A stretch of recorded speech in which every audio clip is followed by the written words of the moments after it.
Hey everyone, welcome back to the workshop. Artisan Pirate here, and in today's video I just want to announce that I'm going to be doing a Q&A video. But before I get into the details of that, I want you guys to know that I have new Artisan Pirate stickers in.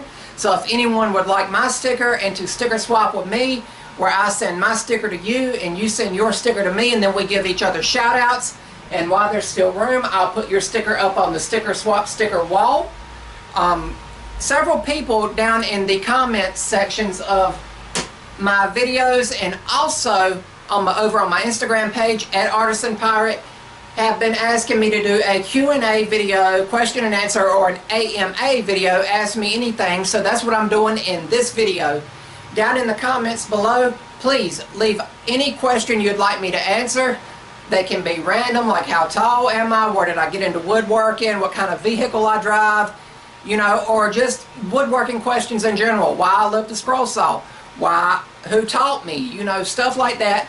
Anything you want to ask, I find it very interesting to see what questions you guys will ask this pirate. So I'm really looking forward to that. Drop your questions in the comment box below, and I will get to them and I will sort through them. And if I get 15 to 20 questions, I'll answer them all. If I get more, I will search through and find the ones I like most. But until then, guys, remember, if I can make it or do it, so can you. Stay tuned for the answer video. Send me some awesome questions to answer. I'm the Artisan Pirate. Take care, and I'll see you guys real soon.